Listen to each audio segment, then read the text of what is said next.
Is Joe here? Hey, Joe. Are you a fan or are you working? What are you doing? It's a hard question, huh? Yeah.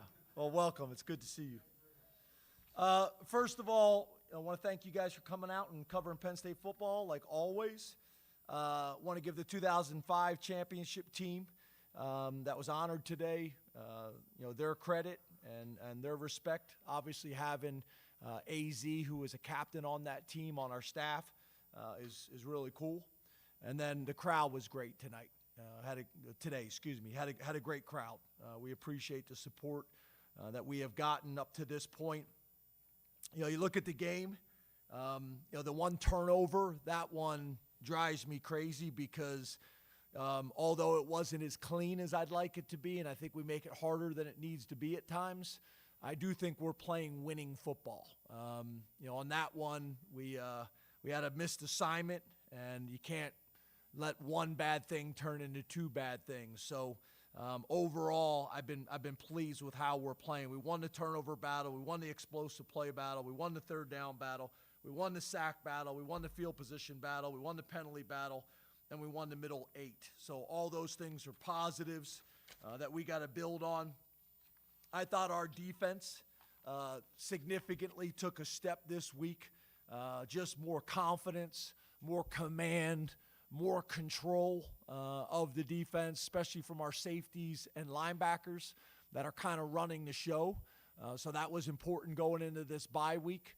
I think Ryan Barker's been really consistent and positive all year for us. That's going to be important for us. With Nick Singleton with 2 rushing touchdowns, moves into third all-time at Penn State in rushing touchdowns. It was cool to see Joey Schlafer get his first touchdown catch. I know you're all over that. So really, really happy for him. We talk about everybody's journey being different, and I was very, very happy for Joey and his family and for that opportunity that he got, and he maximized it. And then I thought the Jamir Joseph interception was as big time as it gets. Not only making the play, but then obviously turning into an offensive player once the ball was in his hands. So a lot of positives to build on. This bye week is obviously going to be really important. This is not an off week by any means. Tomorrow we will practice tomorrow night, which is different for us to get into Beaver Stadium because we have new lights that we have not been up. We have not been in the stadium with all of the new lighting up. So we will do that tomorrow night. And then we'll practice Tuesday, Wednesday, Thursday, which is our typical bye week schedule. And the guys will have the weekend off Friday, Saturday. The coaches will be out recruiting. And then we'll get into a traditional game week the following Sunday. Obviously, we'll have the advantage of not having to break down the previous game and not make corrections in practice, so we'll be a little bit ahead. But we need to get better. We need to get better on Tuesday. We need to get better on Wednesday. And then we need to be able to come in to next week in a really good place with a tremendous opportunity and a tremendous challenge in front of us. So open it up to questions. James, can you assess where you are through 3 weeks going into this bye, kind of a big picture view? Yeah, I think the first thing I would say is defensively, I think up till this week, we weren't playing as fast and as confident as I think we need to play. It seemed like we took a step in the right direction in terms of running the defense and commanding defense, like I mentioned before. Special teams, I think, has been a real positive. I think we've been really good in special teams in all 3 games. Obviously, there's still some things I think we can improve on, but I think that's been a positive. And then offensively, we've just been inconsistent. Third down, we got to improve on third down. I don't think there's any doubt about that.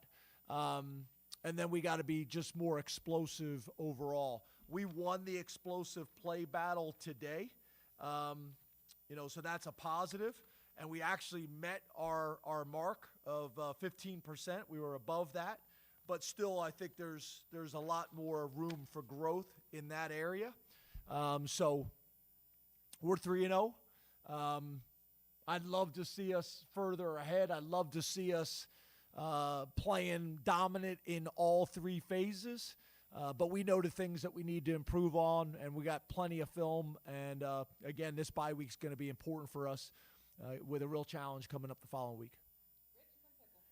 James, how would you assess Drew's play through 3 games?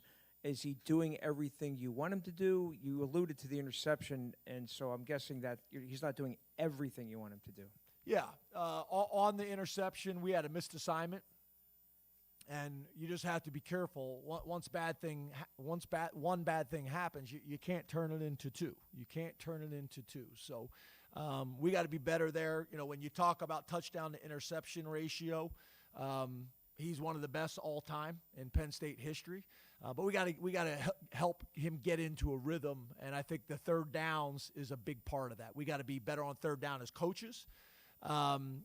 Drew's got to be better, and all the guys on the field got to be a little bit better. So, I know we'll attack it the right way this bye week, but we're not getting into the rhythm that I think we're capable of getting in, and third down is a big part of it. We were better today on third down, but early on in the game, we just made it more challenging and more difficult than it needed to be. We knew we were going to get what we got today, which was drop 8, which drop 8 can be challenging. He was getting good protection, but you're dropping 8 guys into coverage. You got to find windows and you got to find lanes. They did play significantly more 4-down defense today than they have ever showed on tape. Early on, we had to get an adjustment to that because we weren't expecting that. But we just got to get him in a rhythm on offense and Drew as well. When you talk about rhythm, Coach, is there anything you can point to without having watched this film, of course, but over the first 3 weeks as to why you seem to have that for the 2-minute drills all 3 weeks, including today, and maybe not as much other times throughout the game? Yeah, so, again, I think third down has been the issue, like I think I've already addressed. But the 2-minute drills, I think, have been good to us. If you look at us, really for the last number of years, we've been pretty good at the end of the half in 2-minute drills. We work that situation a lot.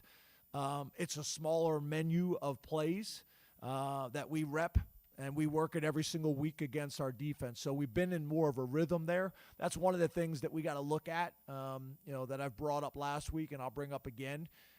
Is what is our overall efficiency in normal downs when we huddle? What's our efficiency when we go no huddle? We just got to look at that and make some decisions based on that. I did think we were able to get our outside zone going a little bit today, which was helpful for us. But I think having a smaller menu and going fast and as much as we work it every single week against our defense, a ton of value there. James, you mentioned the secondary and the defense taking a step today. It looks like King Mack, his role has grown on your defense. Can you just talk about maybe that role growing a little bit and kind of what you think he brings to the defense? Yeah, it was starting for the fighting. Was fighting for the starting job. Did not win it during training camp. Belgrave had a really good camp, had a ton of turnovers. And then just the first couple games, we weren't playing as fast as we felt like we needed to. And as you know, the safety position and the linebacker position in this defense, there's a lot on those guys' plates in terms of communication and formation recognition and checks. And I give King a ton of credit. A lot of guys, when that happens, obviously he didn't transfer back here to not have a starting role. A lot of guys, when that happens, they kind of go in the tank. And he was the total opposite. He was in the building, living in the building, huge smile on his face as you guys have gotten to know King. Huge smile on his face, great energy, attacked special teams, was really playing well on special teams, and just worked his way back into it. And today, I think he played well. We'll watch the tape, but looked like he helped us run the defense and play with more confidence. So I think there's still a step that he can take and we can take there. But more than anything, I was really proud of just how he handled it. We'll go Tyler and then Todd. Hey, James, appreciate the time. Want to ask about your running backs. Going into the fourth quarter, Katron had 6 touches, Nick had 20. I don't remember ever really kind of seeing that kind of disparity between those two in the last 3 seasons. Was that a concerted effort for Nick, considering what you told us about trying to get him going earlier this week? And if not, what led to that kind of disparity? Yeah, I know sometimes when the numbers play out that way, it may seem like that or feel like that. It really just has to do with who's in the game. It's not like Andy, when he's calling the game, he's looking to see who the running back is. We got 2 running backs that we feel really good about, and we just call the game. And sometimes you kind of get into a situation where one running back is in and you've thrown the ball more, and you got another running back in where you run the ball more. And, unless we're constantly tracking that, sometimes those numbers are going to get a little bit out of whack. But it's nothing. That was not a plan coming into the game. It's just how those drives played out. Yeah. Hey, Coach. They may have a few more attempts than maybe you would like, but I want to ask you about the field goal unit and Ryan Barker and just that unit in general, the confidence you have in them, his accuracy, and then how that may play into some decisions that you may have coming up in Big Ten play. Yeah, I think, obviously to your point, you'd like to score more touchdowns, and I know that's what Andy Kotelnicki's in there talking to them about right now. But these field goals that everybody kind of takes for granted when the guy just runs out there and trots out there on the field, they're gonna win us a game at some point this year. They're gonna win us a game, and that whole unit. A lot of times people focus on the kicker, but it's the snapper, it's the holder, it's the protection, it's the kicking, it's all of it. So we take a lot of pride in it, and they're doing a really good job. The consistency of that whole unit. I'm proud of him. Riley's another kind of example of a guy that's an unbelievable teammate who's holding right now. Was in a battle for the job with Gabe. Another guy that has handled things just extremely well and has put the team first. And I could not be more proud of him as well. But that's obviously an important factor for us in this game, and it'll be an important factor for us moving forward. Thanks, guys.